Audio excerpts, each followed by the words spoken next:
Happy Friday po sa ating lahat. Ito po ang ating latest weather update ngayong February 20, 2026. Ngayong araw, wala naman po tayong minomonitor na sama ng panahon, LPA or bagyo sa loob at labas ng ating area of responsibility.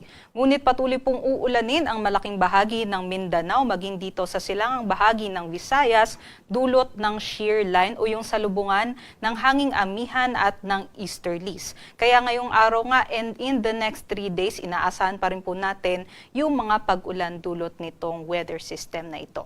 Samantala, yung amihan naman po natin ay patuloy pong bumubugso at ngayon nakakaapekto naman po sa May Luzon. Kaya ngayong araw, ang forecast po natin dito sa May Luzon area, expect po natin yung maulap na panahon na merong mga mahihinang mga pag-ulan sa eastern section ng Luzon. So dito po sa may Cagayan Valley, down towards Aurora, Quezon, and also dito rin po sa may Bicol region. Aside po dyan, yung ilang bahagi din po ng Cordillera Administrative Region ay makakaranas din po ng maulap na panahon at mahihinang pag-ulan. But for the western section of Luzon, from Lawag down towards dito po sa may Mimaropa, inaasahan naman po natin yung generally fair weather conditions, kabilang na po dyan ang Metro Manila. At ang agwat ng temperatura po natin dito po sa may Lawag, 24 to 32 degrees Celsius. Medyo mababa po dito sa may Tuguegarao, 24 to 29 degrees Celsius. Maging sa may Legazpi, 25 to 29 degrees Celsius. Sa may Baguio, 14 to 24 degrees Celsius. Sa Metro Manila, umiinit na nga po ng bahagya, 22 to 31 degrees Celsius. Pati na rin po sa may Tagaytay, 21 to 28 degrees Celsius. Dumako naman po tayo dito sa may Palawan, Visayas at Mindanao. Yung shear line nga natin nakakaapekto dito sa may silangang bahagi ng Visayas. So buong Eastern Visayas po yan. Maging dito sa may Cebu and Bohol, expect natin yung katamtaman hanggang sa malalakas na mga pag-ulan.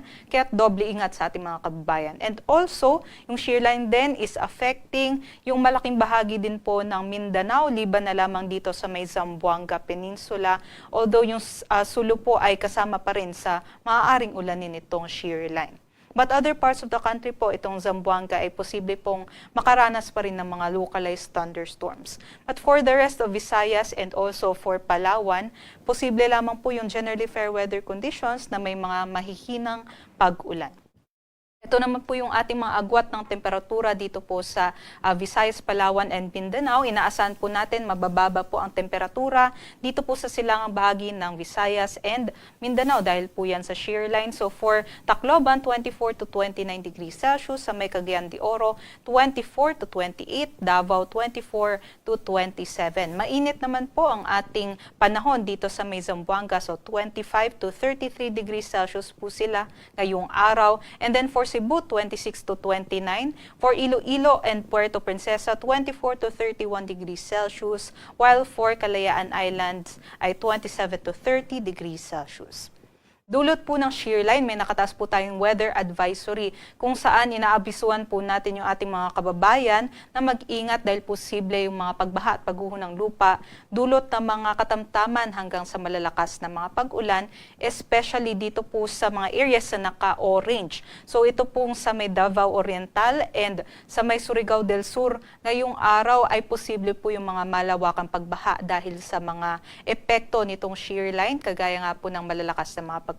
Samantala, yung naka-yellow naman po dito sa may Davao de Oro, Agusan del Sur, Agusan del Norte, Surigao del Norte, maging sa may Dinagat Islands, possible yung 50 to 100 millimeters din ng mga pag-ulan na maaari ding magdulot ng mga localized floodings. Kaya para sa ating mga kababayan, malapit po doon sa mountain areas and also yung mga malapit din sa mga river basins natin, no, ay kailangan magdoble ingat po tayo and makipag-coordinate po tayo sa ating mga local government units in case po kailangan natin mag-evacuate dun sa ating mga lugar.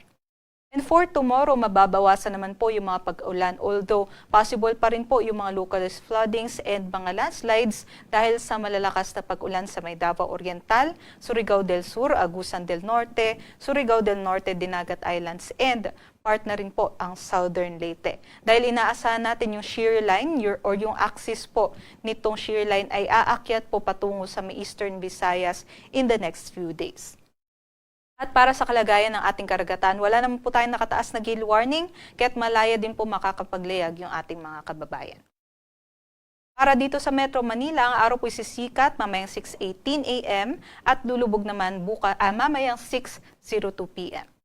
Para sa mga karagdagang impormasyon, bisitahin po ang ating social media accounts at para sa mas detalyadong impormasyon, bisitahin din po ang ating website sa pag-asa.usc.gov.ph at sa panahon.gov.ph. Muli ito po si Lian Loreto. Doble ingat po sa ating lahat.